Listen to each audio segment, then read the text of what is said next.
Love is the greatest power in the universe. The maternal expression of love serves as a powerful example. In that state, a mother becomes willing, without hesitation, to give her life for her child. The self-preservation instinct is overridden in such a moment. And once we enter it, the entire world ceases to appear hostile. When true love arises, words and thoughts fall away. What remains is the pure experience. Yet modern society tends to discourage this. People feel ashamed of this feeling. They conceal it. In this respect, our society is steadily degrading. The philosophy of yoga is founded on the principles of nonviolence and unity with this unconditional love.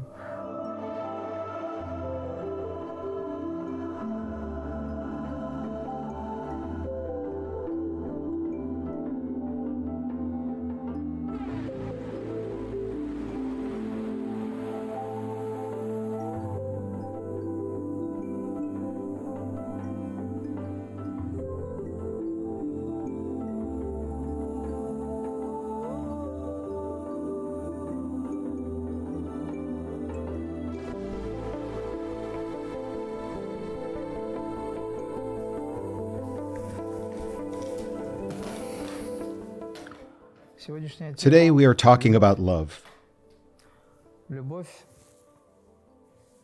What does this word truly mean?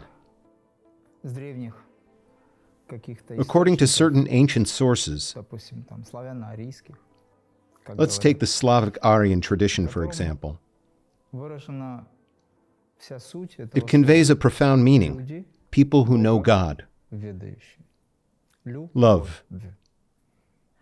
Curiously enough, our entire life revolves around love. And perhaps even more surprisingly, within this love lies all the pain and violence we typically associate with suffering and wrongdoing. This raises many questions. Why does God allow such things? Why do certain events unfold in life the way they do? Why? So many whys.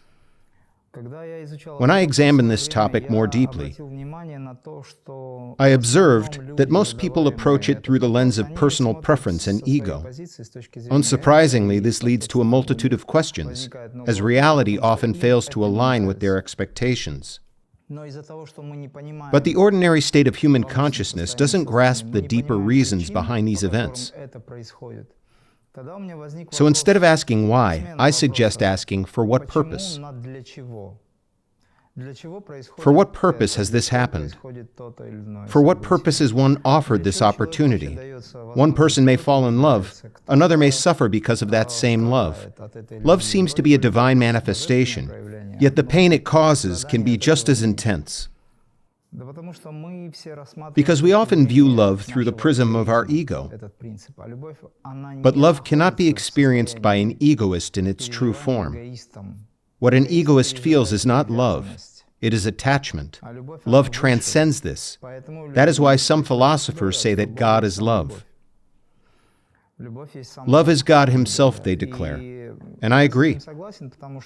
Because love is absolute. It is perfect. It is unconditional. Throughout history, many spiritual leaders, saints, and masters have proclaimed that God loves all beings without exception. No matter who they are or what they have done. When I began exploring this question more deeply, I came to understand that the original, primordial form of love is energy through which the universe itself came into being. Without love, the universe could never have arisen. Perhaps the most profound proof of how truly divine and beautiful love is lies in the indescribable experiences reported by those who enter deep samadhi, a yogic state of consciousness in which one perceives the entire universe as oneself, and oneself as the universe. In that state, they witness the beauty of the universe that defies all expression. And when the experience fades and they return to ordinary consciousness, they are left with an enduring sense that they truly comprehend this world, that everything is love. For in this experience, in the presence of something higher, transcendent, one perceives the infinite naturalness, the boundlessness of being. I am speaking of the Creator, and I refer to Him as being. This is simply another expression of His presence. Being is what permeates all things. That, in essence, is God. And this being is love.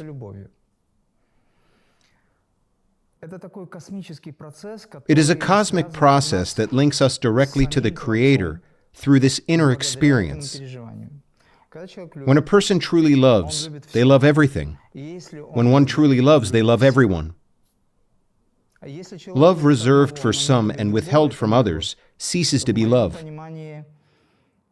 In my view, this is a sign of attachment, judgment, and personal preference. But not love. Love is unconditional.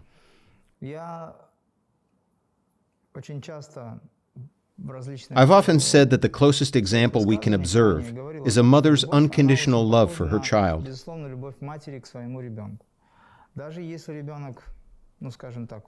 Even when the child has grown up and behaves in ways that hurt others, demonstrating a lack of love, the mother still loves him. He is, after all, her own flesh and blood. She brought him into the world. She feels that connection. Even in moments of anger, she still loves him. It is a profoundly subtle way of perceiving life, through the lens of love. This state of being is so delicate that it can be easily lost. In truth, love is always present, but it can't slip out of awareness, because the mind, quick to assert itself, pulls our attention toward thoughts, discomforts, disappointments. In Buddhism, there is a notion of darkening mind. A person may experience radiant love, and suddenly a thought arises, "Does my partner love me?" And in that moment, love vanishes. It feels as if it has retreated to a far-off place, because that divine experience has been replaced by ego. I do love, but I am not loved in return. How can this be? That's not acceptable. The ego doesn't accept things this way. Today, people come to me with questions like, I love them deeply, but they don't return that love.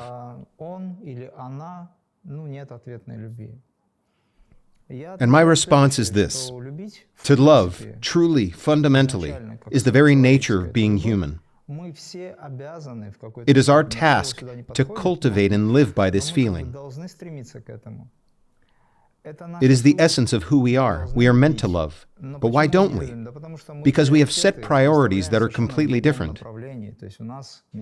We live through the mind, constantly evaluating, judging, comparing.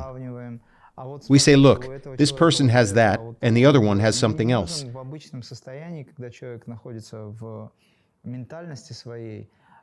In an ordinary state, when a person is dominated by the intellect, or worse, by the mind, they become unable to perceive life through the heart. In such a state, love is inaccessible. To love, one must redirect their focus and do whatever is necessary to stop the incessant evaluating. There are two ways this can happen. The first, disengaging the mind. The second, allowing love to fully overtake the consciousness. The second is far more difficult because it is a darshan. In yoga, darshan is a direct encounter with the divine. When the presence of the divine manifests, all the barriers built by the mind dissolve. Judgment disappears. What remains is a pure state of being. In this state, no matter what a person sees, they are filled with the feeling of love. Whether it is a rat or a snake, and whether one loved these creatures before or not,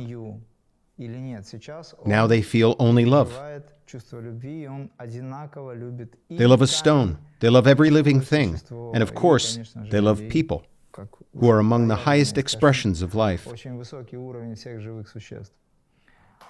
And yet, it is astonishing. Human beings, the most developed manifestation of the divine, have not learnt how to love in the way we were truly meant to. Today, even the concept of kindness is often dismissed as weakness. Yet this is a form through which love reveals itself. It is what we must come to understand. People often believe that kindness is a sign of weakness. At such moments, the mind steps in and says, "You see, they took my kindness for weakness. I must show strength." And yet strength is so often mistaken for harshness or a lack of kindness. This is a fundamental misconception imposed on us from the infernal world. True love stands far above everything. It always transcends.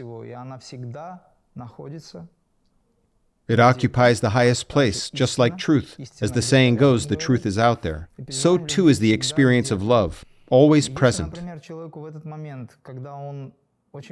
Take, for instance, someone who, in a moment of anger, frustration, or ego-driven impulse, finds themselves consumed by negative emotions.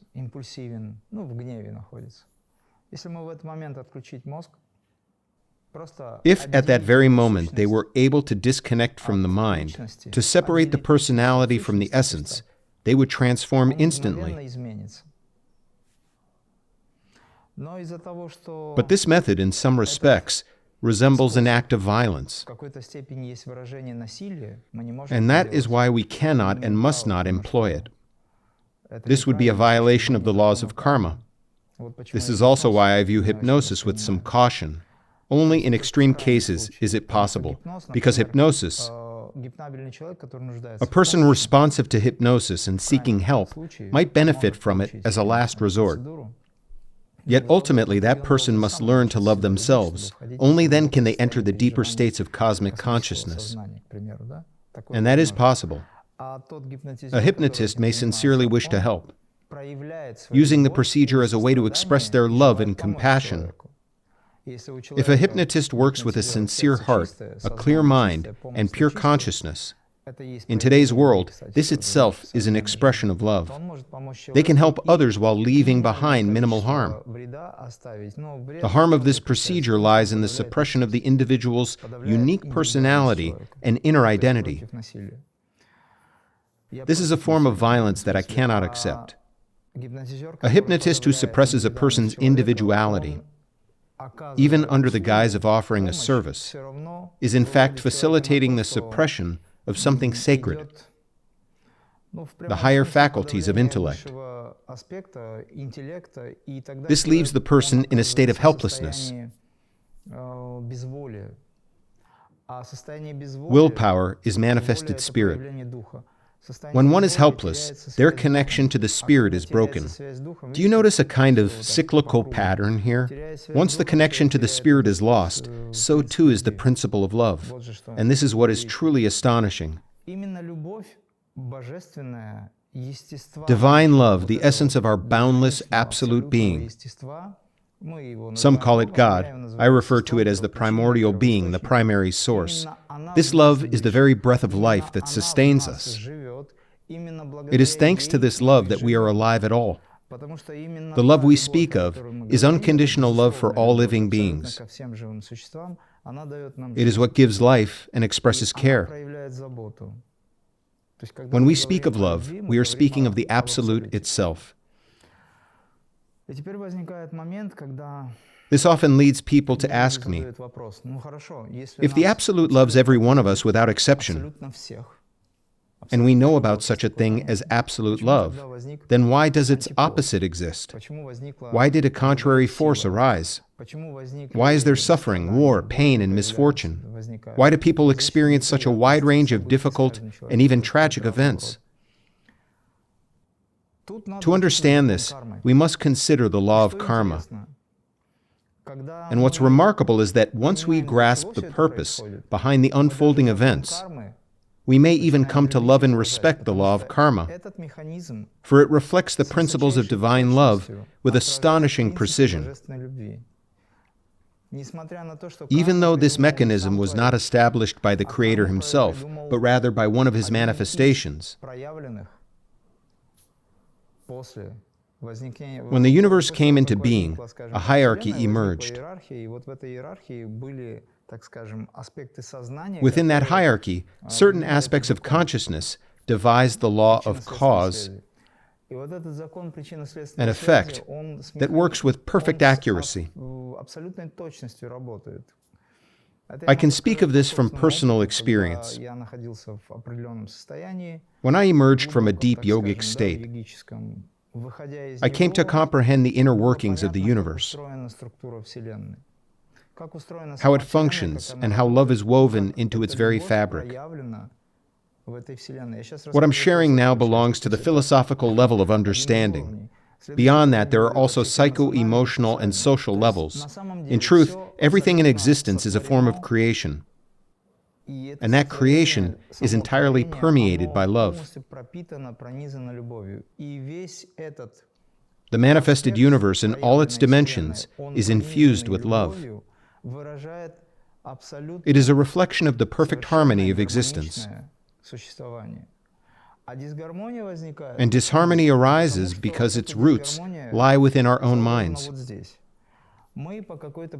Somewhere along the way, we turned away from divine love in favor of the ego. How did this happen? Why did this happen? These are vast questions. We will not go into the depth of this topic now. But I'll briefly address the part I began with, namely the question of why the antipode emerged. The antipode emerged from egoism, and egoism originated from an attempt to replicate something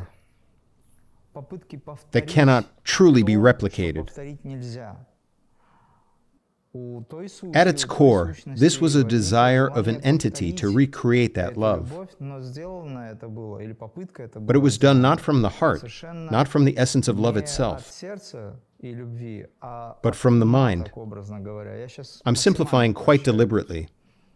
And perhaps those who understand the deeper implications of what I'm saying will sense why I choose to express it this way. Let's say that one of the sons of the Absolute sought to imitate the Father, but failed. He moved further into mental constructs, into a state we might describe as self-glorification. I can do it too. I am as well powerful. I possess it. But behind it was not the sincerity that is intrinsic to being, to the primary source. And that is when difficulties began. Original unconditional divine love was filtered through the mental centers on a global cosmic scale. The term mental centers may not be entirely accurate, yet it unmistakably refers to the workings of the mind. Essentially, this is intellect, the mind. In yoga, there exists the concept of the causal plane, a higher realm of existence. It is sometimes mispronounced as the causal plane. This is the level of original causes from which all manifestation arises. Then there is buddhi, intelligence, an even higher faculty. At this level, the absolute or divine intellect reveals itself. Within this manifestation, subtle distortions may arise, small shifts in the purity of the original experience. If we truly wish to immerse ourselves in the boundless ocean of divine love, we must enter the state of samadhi, a state where there is no trace of separation from the highest. The moment a thought, an idea, or a thought pattern emerges, the purity of that absoluteness is lost. It does not disappear. Its power remains immense and ever-present, but it becomes more distant from the primary source. Where there is distance, there is analysis. Any analysis involves operating with the concepts of past, present, and future. This is the moment when judgment takes shape, albeit at the divine level. In yoga, true meditation is regarded as an expression of divine love. I am speaking of the state of meditation. Yet for most people, remaining in that state proves difficult, no matter how deeply they long for it. This is why practice is essential. To understand what love truly is, one must enter the meditative state. And to enter that state and discover love, the mind must be completely disengaged. The very path by which we enter meditation in pursuit of unity is in fact the path of love. For unity and unconditional love are one and the same. This is an ocean of bliss, described in yoga as Sat Chit Anandam. Anandam means bliss, and the ocean of bliss is the Absolute. To dive into that ocean, to realize the truth and transform one's consciousness, one must pass through what may be called two filters to arrive at bliss. Sat Chit Anandam. These are three words. Sat means truth, Chit means being, consciousness, and bliss. When truth is united with consciousness, or when consciousness dissolves into truth, what naturally arises is a state of love and bliss. As I speak now, it is evident that I must depend upon my own mental faculties. Yet there is someone observing the speaker. And this silent observer is an aspect of unconditional love. During practice, a yogi disidentifies from the personality and moves toward what might be called an impersonal, individual, primordial state of being. This state transcends thoughts like I should love or I feel love. The moment one exclaims, I am immersed in love at this very moment, they are no longer in that state. True love, in the moment it is felt, defies expression. You cannot tell yourself you are experiencing love. Love can only be felt. And within that feeling, there are no thoughts. This is why people say that love makes you lose your head. What people often refer to as love is, more often than not, merely attachment.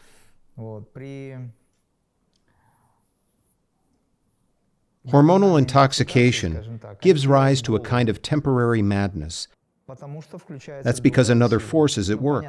It's clear that this force affects our chemistry and so on. And so we return to the point from which we began.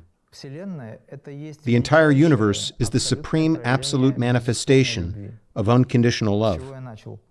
It is nothing less than pure harmony. Love is harmony, and harmony is love. From the yogic perspective, what is love? In Kriya Yoga, we often speak of human illness as a result of the lack of love. Love gives us strength and vitality. The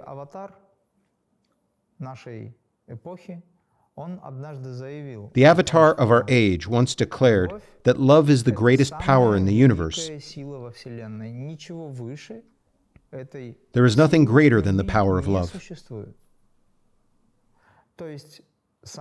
Even the most fearsome demons in the ancient epics, the Ramayana, the Mahabharata, when touched by this divine love, would collapse like children, weeping as they surrendered to its maternal warmth. Love has the power to transform anything. It is something we have seen again and again. There are countless stories of spiritual leaders and saints whose love possessed a profoundly transformative power. Consider Seraphim of Sarov, an ancient Russian saint. There was a bear that loved him very much. It would come to him in winter without hibernating, and the saint would stroke the creature. The bear served him, moved by the sheer intensity of that love. Although a wild predator, the animal behaved like a child. There are other such examples too. Many of us have heard of a Himalayan tigress or tiger behaving like a kitten in the presence of a saintly yogi. Yogananda wrote of such events. These are true accounts. We understand that a tiger is a wild predator, a rajasic being, brimming with aggressive energy and capable of tearing a person apart. Rajas represents an active energy, yet in the presence of a saint radiating love, the animal becomes docile as a kitten. Everyone experiences moments when they connect and resonate with this energy, willingly or not. Such moments occur for all of us from time to time. They fundamentally transform us, and the usual struggles of life seem to vanish entirely. Yet certain vibrations are forced into lower frequencies, drawing us out of that state. Love is a high-frequency energy. But the lower vibrations of the world, brought about by outer circumstances, prevent us from entering that elevated state. I've noticed that often when people interact, they do so with outward respect, because it's advantageous. In most situations, though not all, politeness serves a purpose. We speak kindly, yield our seat, behave appropriately, and so on. Yet within these gestures, genuine love is often absent. This is a faint trace of love, but not love itself. It is a state of being in which one is ready to give everything, without reservation.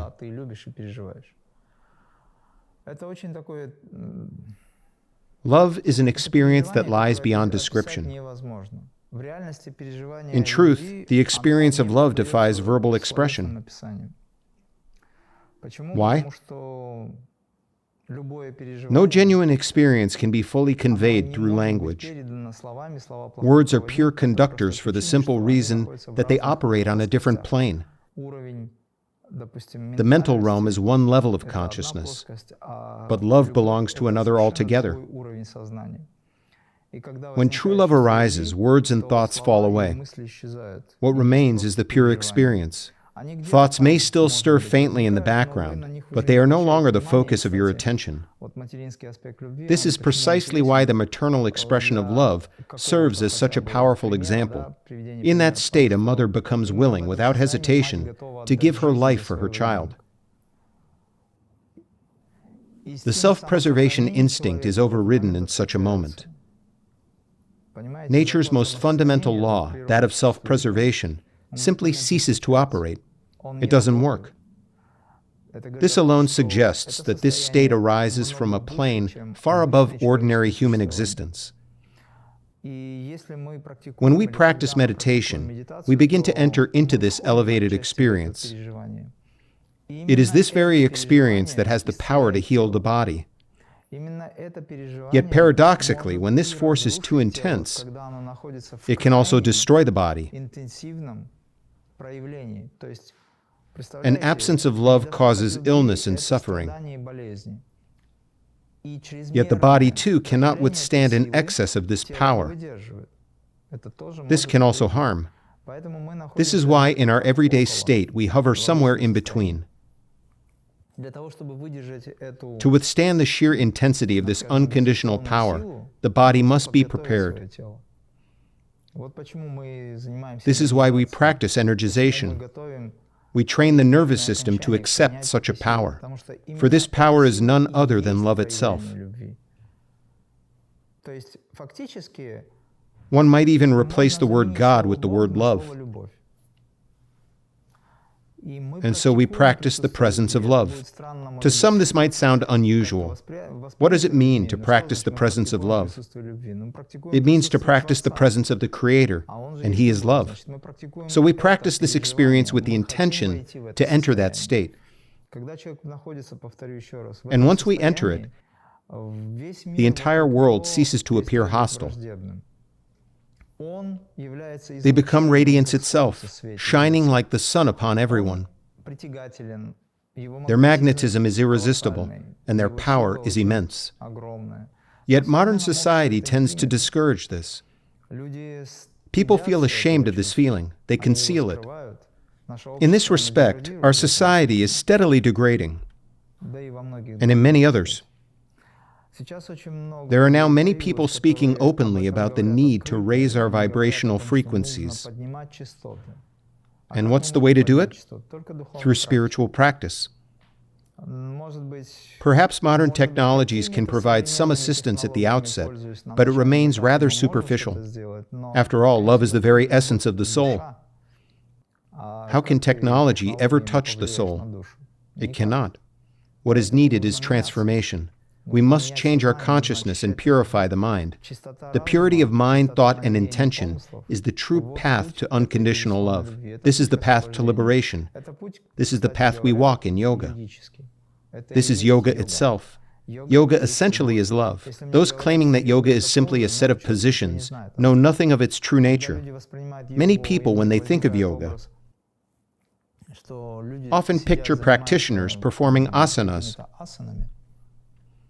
But these people are unaware of what yoga truly is. Yoga is not merely reconnection.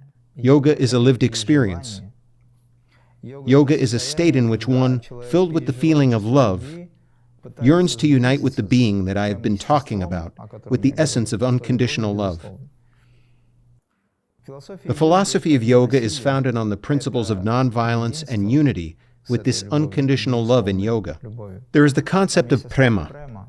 Prema is unconditional love. It is the foundation of life itself, where one pursues truth, honors all laws, and upholds dharma. Dharma means righteousness. Dharma is an understanding of the universal law. It reveals itself in society as well. To enter a state of unconditional love, one must walk the path of peace, tranquility, and nonviolence. This is the very heart of yoga. It is what we call the universal human values, principles that apply equally to everyone. Wherever one may live, they carry within them the innate capacity to love, to enter that unconditional state without passing judgment on its nature. To understand love, one must transcend the habit of judgment. Otherwise, it simply cannot happen. Love cannot arise in the presence of comparison. Love is an all-consuming force. In the face of it, the intellect momentarily recedes. But what is the usual human perception of love? Consider two people who say they love each other, as they understand it. I do not, of course, question the value of human love. I simply offer it as an example. Perhaps each feels they cannot live without the other. What binds them together? They may say that it is love. The word love means people who know God in its deepest sense. Those who are aware of the cosmic law, who recognize the Creator as a living force of love, see a reflection of the highest, the primary source, in their love. This is what we may call genuine love. We are evaluating now. Because they recognize their union as a reconnection, as yoga, the very principle of unity. In their union, they discern neither personality nor ego. Here is an example. A man and a woman fall in love. They marry.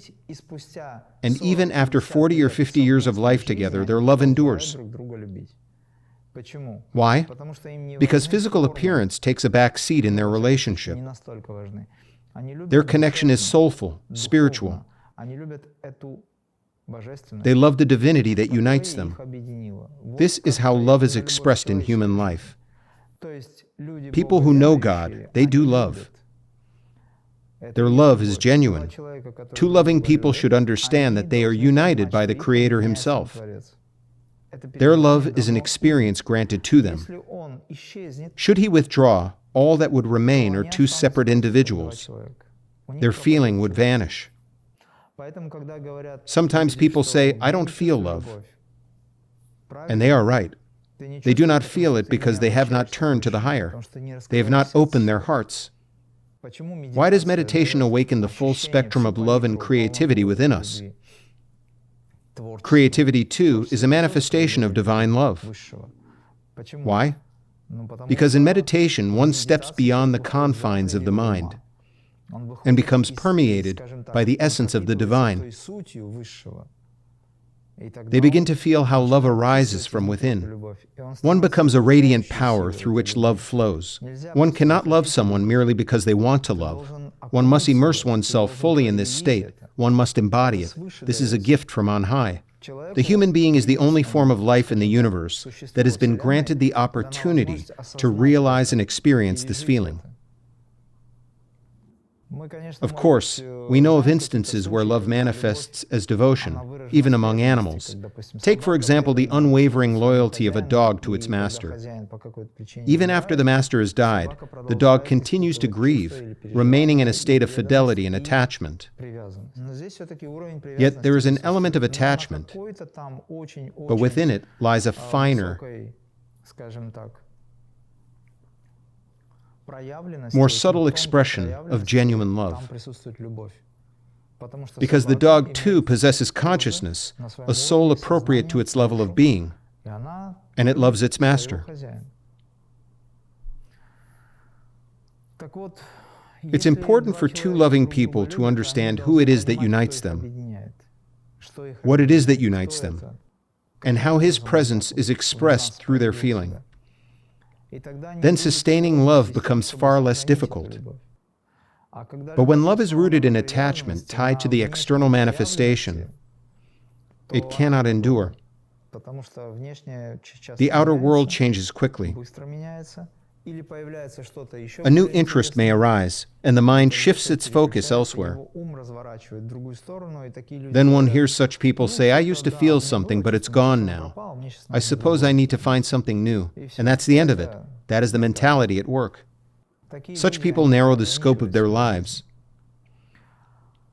And if we wish to preserve this feeling, we must seek answers to these questions. Who gives this love? Where is it going? Where does it come from?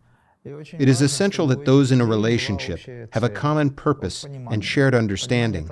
They must understand together what is truly unfolding in their life, and a common purpose serves as a unifying power. Such marriages do not break down. These are unions that endure. The word marriage, frankly, is often inadequate.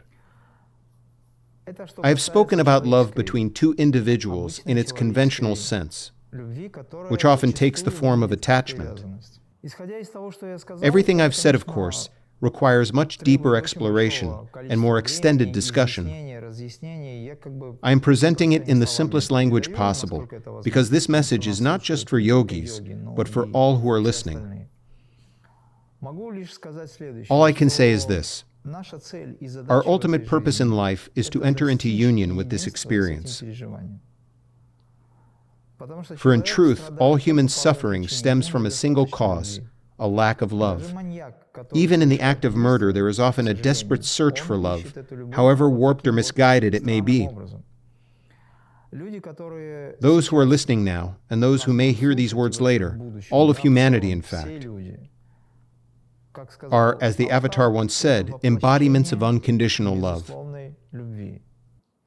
We are embodiments of divine love. Unconditional love is essentially divine. It asks for nothing in return. It arises without any reason. It emerges through various circumstances, and it can depart just as easily. It does not vanish by its own will, but rather because we cease to feel it. We allow the mind to interfere. The ego takes hold. Where ego prevails, love is limited to the self. Consider someone who demands attention saying, "I've done everything for you. I love you, and yet you treat me like this." They don't love. They are seeking something in return. They are seeking energy. Love is a force. It is energy. In yoga, love is perceived as the directed flow of attention. When we love someone, our thoughts return to them constantly. Similarly, we direct attention to various parts of the body. Where attention goes, energy follows. By sending conscious attention to a part of the body, we heal it. through attention, energy, and unconditional love. Every individual must remember that they are an embodiment of divine love. This is a state from which one should learn to guide their mind towards their inner divinity, towards their inner feelings, and to extend that feeling to others. But first, one must learn to love oneself. Without self-love, it is impossible to genuinely love another. Impossible. This love is not selfish. It is love for yourself as an expression of something greater. To cultivate it, one must study oneself. One must explore the phenomenon of humanity, of one's birth, one's life, the essence of who one is, where one has come from, who one is now, and where one will go from here, and why life unfolds the way it does. So hold fast to the experience of yourself as an embodiment of divine love. And if you find that this feeling has faded, it means that you have slipped into mere mentality. At that moment, it is crucial to shift your awareness instantly to the heart, not as a physical organ, but as the center of meditation. The heart is the center of consciousness, the state in which you transcend the mind. In this state, you truly possess what's genuinely yours. To learn meditation is to diminish the distance between yourself and love. Why do those who meditate transform the space around them? Because that space becomes imbued with virtuous qualities. And that is perhaps all there is to it.